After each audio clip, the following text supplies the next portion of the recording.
آج ہم ایک بہت ہی غیر معمولی زندگی کے سفر کا جائزہ لے رہے ہیں۔ یہ کہانی ایک ایسے شخص کی ہے جو پہلے آپ کہیں ملحد تھے اور پھر انہوں نے اسلام قبول کیا۔ ہمارے پاس جو تفصیلات ہیں وہ ایک یوٹیوب انٹرویو کے ٹرانسکرپٹ سے لی گئی ہیں۔ عنوان ہے اس نے کروڑ پتی بننے سے انکار کیا تاکہ مسلمان بن سکے، ایکس ایتھسٹ کی ناقابل یقینی سٹوری۔ جی بالکل، اور یہ جیسا آپ نے کہا صرف مذہب بدلنے کی کہانی نہیں ہے، یہ اس سے کہیں زیادہ گہری بات ہے۔ یہ ایک ذاتی شکست ریخت کی، خود کو پہچاننے کی، سماجی دباؤ کا سامنا کرنے کی، اور آخر میں ایک پوری نئی شناخت اپنانے کی داستان ہے۔ اس میں ہمیں عقلی دلائل، ذاتی تجربات اور آپ دیکھیں گے شدید جذباتی لمحات کا ایک بڑا دلچسپ امتزاج ملے گا۔ تو آئیے پھر اس کہانی کی تہ تک پہنچتے ہیں۔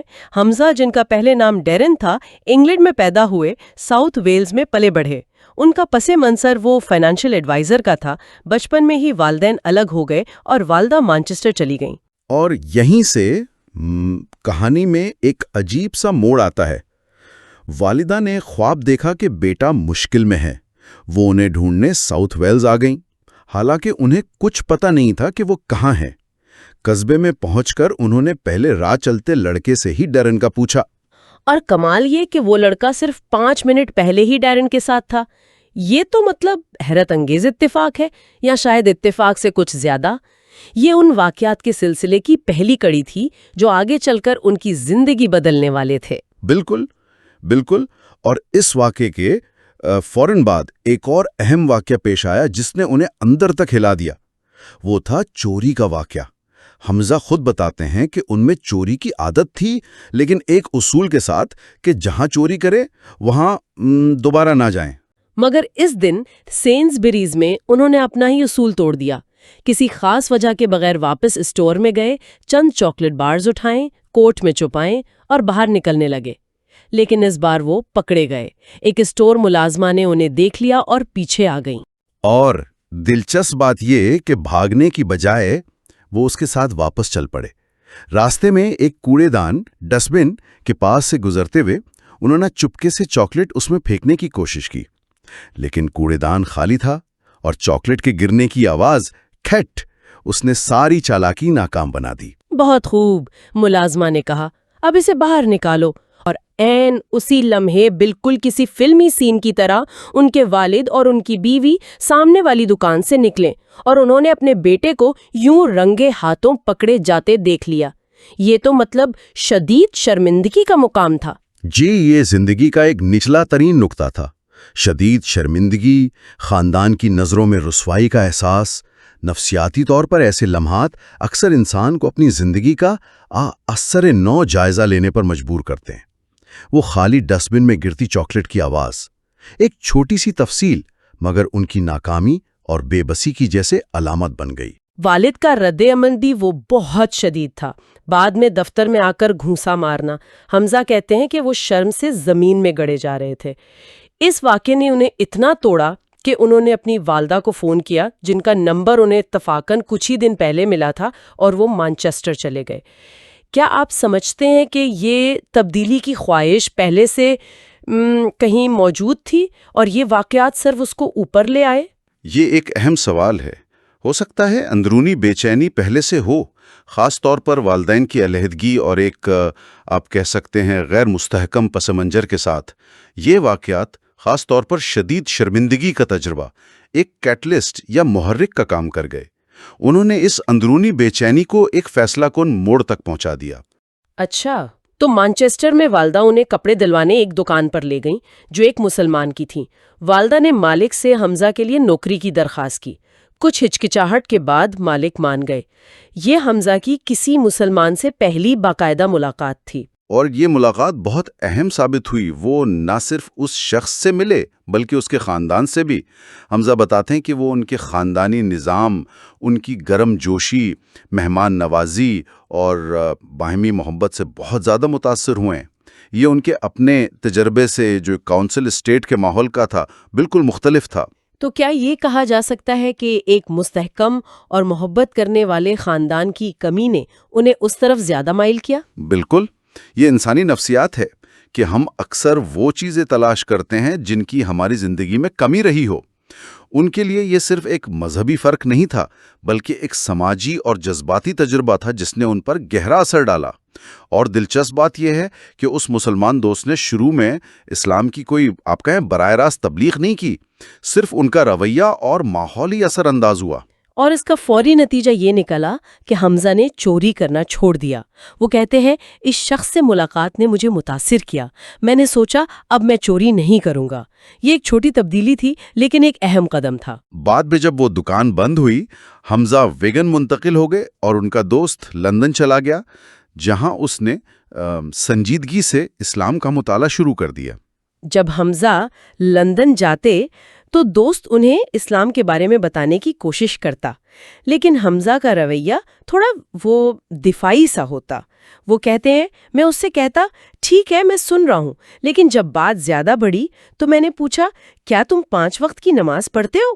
ہاں، یہ ایک چالاک سوال تھا۔ انہیں معلوم تھا کہ 5 وقت کی نماز اسلام کا بنیادی ستون ہے۔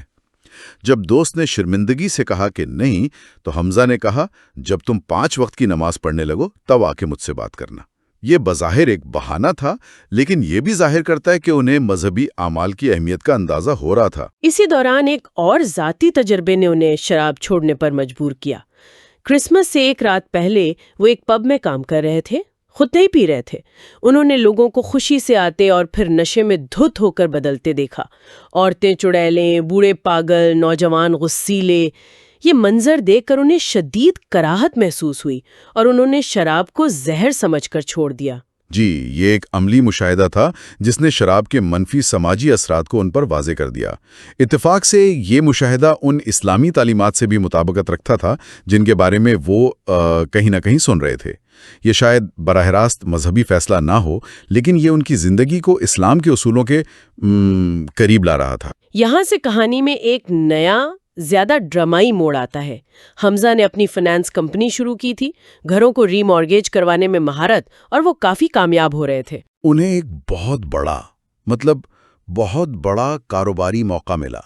2 امریکی تاجر کار فنانس کے شعبے میں 100 ملین پاؤنڈ کی سرمایہ کاری کرنا چاہتے تھے، اور وہ حمزہ کی کمپنی کو ماسٹر بروکر بنانا چاہتے تھے، یعنی وہ مرکزی کمپنی جو سرمایہ کاروں اور مقامی قرضداروں کے درمیان رابطے کا کام کرتی۔ ملاقات کی تاریخ رکھی گئی 13 ستمبر 2001 لندن کے گروسوینر ہوٹل میں، جو امریکی سفارت خانے کے بالکل سامنے ہے۔ لیکن اس سے صرف 2 دن پہلے 11 ستمبر کو وہ دنیا بدل گئی۔ حمزہ اس وقت لندن میں اپنے اسی دوست کے دفتر میں تھے جب ٹوین ٹاورز پر حملوں کی خبر ٹی وی پر آئی۔ 9/11 کا واقعہ عالمی سطح پر تو اہم تھا ہی، حمزہ کی ذاتی زندگی پر بھی اس کا فوری اثر پڑا۔ امریکی تاجروں نے میٹنگ منسوخ کر دی اور واپس امریکہ چلے گئے۔ ملاقات اگلے ہفتے پر ملتوی ہو گئی۔ اس وقفے میں حمزہ واپس ساؤتھ ویلز گئے۔ ایک شام وہ پب میں بیٹھے تھے جہاں لوگ 9/11 کے بعد ظاہر ہے مسلمانوں کے خلاف باتیں کر رہے تھے۔ حمزہ نے اپنے مسلمان دوستوں کا دفاع کیا۔ اس پر کسی نے ان سے وہ چپتا ہوا سوال پوچھ لیا، اگر تم ان کا اتنا دفاع کرتے ہو تو تم خود مسلمان کیوں نہیں ہو؟ یہ سوال ان کے دل میں اتر گیا۔ اسی دوران وہ اتفاق سے ڈاکٹر یوسف القرضاوی کی کتاب اسلام میں حلال و حرام پڑھ رہے تھے۔ اس کتاب نے انہیں اسلام کی عملیت یعنی پریکٹیکلٹی اور زندگی کے ہر پہلو کے بارے میں واضح ہدایات سے بہت متاثر کیا۔ یہاں ایک واضح فکری کشمکش نظر آتی ہے جسے ماہرین کوگنیٹو ڈسوننس کہتے ہیں، یعنی بیک وقت 2 متضاد خیالات رکھنا، اسلام کی سچائی کو تسلیم کرنا مگر اس کے عملی تقاضوں یعنی طرز زندگی میں تبدیلی سے گریزاں ہونا۔ وہ مسلمانوں کا دفاع کر رہے تھے، اسلام کی منطق کو سمجھ رہے تھے، لیکن ابھی تک خود کو بدلنے پر تیار نہیں تھے۔ اور اسی دوران ان کا لندن والا دوست مکمل طور پر بدل چکا تھا۔ وہ 5 وقت کا نمازی بن گیا تھا، اس کی بیوی نے حجاب شروع کر دیا تھا۔ یہ تبدیلیاں بھی حمزہ پر اثر انداز ہو رہی تھیں۔ وہ ذہنی طور پر اسلام کی سچائی کے قائل ہو چکے تھے۔ اگلے ہفتے امریکی تاجروں سے دوبارہ ملاقات ہوئی۔ گروسوینر ہوٹل میں بیٹھے، کروڑوں پاؤنڈ کی ڈیل سامنے تھی، لیکن حمزہ کے دماغ میں کچھ اور چل رہا تھا۔ وہ سوچ رہے تھے کہ اگر وہ مسلمان ہو گئے تو یہ سب کچھ، یہ ڈیل، یہ کاروبار، جوا، گرل فرینڈ، والد کے ساتھ شراکت داری، یہ سب ختم ہو جائے گا؟ یہ خدشات بہت حقیقی تھے، بہت سنگین تھے۔ مالی تحفظ کا خاتمہ، گھر چھن جانے کا ڈر، گرل فرینڈ اور بچیوں سے جدائی کا خوف، والد کی ناراضگی، دوستوں کا چھوٹ جانا، زندگی کا وہ سارا مزہ جس کے وہ عادی تھے، ختم ہو جانے کا اندیشہ تھا۔ یہ ایک بہت بڑی قیمت تھی۔ اسی کشمکش میں انہوں نے وہ ڈیل ٹھکرا دی۔ انہوں نے فیصلہ کیا کہ وہ یہ راستہ اختیار نہیں کر سکتے اگر اس کی قیمت اسلام کو چھوڑنا ہے۔ یہ واقعی جیسا کہ عنوان میں ہے، کروڑ پتی بننے سے انکار تھا۔ یہ کہانی کا آپ کہہ سکتے ہیں نقطۂ عروج ہے۔ ایمان کی خاطر اتنی بڑی مادی قربانی دینا یہ غیر معمولی بات ہے۔ اکثر لوگ اس مقام پر سمجھوتا کر لیتے ہیں، لیکن حمزہ نے اصول کو دولت پر ترجیح دی۔ جب انہوں نے اپنے دوست کو بتایا کہ عملی مسائل، آمدنی، رہائش، سماجی تنہائی انہیں روک رہے ہیں، تو دوست نے فوراً مدد کی پیشکش کی۔ جی، دوست نے کہا فکر نہ کرو، لندن آ جاؤ، میرے پاس رہو، کوئی کرایہ نہیں دینا۔ اس کے وکیل بھائی نے آفس مینیجر کی نوکری کی پیشکش بھی کی۔ اس ٹھوس عملی مدد نے اسلام قبول کرنے کی راہ میں حائل رکاوٹوں کو کافی حد تک کم کر دیا۔ اس سے ظاہر ہوتا ہے کہ کمیونٹی کی سپورٹ ایسے فیصلوں میں کتنی اہم ہو سکتی ہے۔ لیکن حتمی فیصلہ ابھی بھی باقی تھا۔ وہ کون سا لمحہ تھا جس نے انہیں مکمل طور پر تیار کیا؟ وہ تھا ایک کار حادثہ۔ بارش میں تیز رفتاری سے گاڑی چلاتے ہوئے ان کی گاڑی پھسل گئی اور گھوم گئی۔ انہیں شدید موت کا خوف محسوس ہوا۔ وہ سوچ رہے تھے میں ابھی مر سکتا تھا اور کفر کی حالت میں مرتا۔ یہ ایک آپ کہیں وجودی بحران یعنی ایگزسٹینشل کرائسس کا لمحہ تھا، جہاں انہیں اپنی موت اور ابدی انجام کا سامنا کرنا پڑا۔ اس نے دنیاوی چیزوں کی ناپائیداری کو ان پر پوری طرح واضح کر دیا۔ یہی وہ لمحہ تھا جب ان کا دل مکمل طور پر بدل گیا۔ انہوں نے فیصلہ کر لیا، مجھے یہ کرنا ہے، اب کوئی اگر مگر نہیں۔ لیکن اس فیصلے کے نتائج فوری اور کافی تکلیف دہ تھے۔ انہوں نے اپنی گرل فرینڈ کو بتایا۔ اس نے کہا، اگر تم مسلمان ہو گئے تو میں تمہارے ساتھ نہیں رہ سکتی۔ وہ بچیوں کو لے کر چلی گئیں۔ حمزہ کہتے ہیں، میں اپنی زندگی میں اتنا کبھی نہیں رویا جتنا اس دن انہیں الوداع کہتے ہوئے رویا تھا۔ یہ ایک باپ کے لیے ظاہر ہے ناقابل تصور دکھ تھا۔ پھر والد کی باری آئی۔ جب انہوں نے بتایا کہ وہ اب یہ فائنانس کا کاروبار نہیں کر سکتے کیونکہ یہ اسلامی اصولوں کے مطابق نہیں، تو والد شدید ناراض ہوئے۔ انہوں نے حمزہ کو گھر سے نکال دیا اور تقریباً 15 سال تک ان سے بات نہیں کی۔ بڑی قیمت تھی۔ اس کے بعد حمزہ نے سب کچھ چھوڑ کر لندن ہجرت کی۔ یہ ان کی زندگی کا نیا باب تھا۔ اور لندن آ کر انہیں اللہ کے اس وعدے کا تجربہ ہوا جس کا ذکر قرآن میں ہے کہ جو کوئی اللہ کی خاطر کوئی چیز چھوڑتا ہے، اللہ اسے اس سے بہتر عطا کرتا ہے۔ جی، انہوں نے محسوس کیا کہ پب کی جگہ مسجد مل گئی، پرانے دوستوں کی جگہ نئے مخلص بھائی مل گئے، گرل فرینڈ کی جگہ ایک نیک بیوی ملی، مراکش میں شادی ہوئی، اور اللہ نے انہیں دوبارہ 2 بیٹیوں سے نوازا۔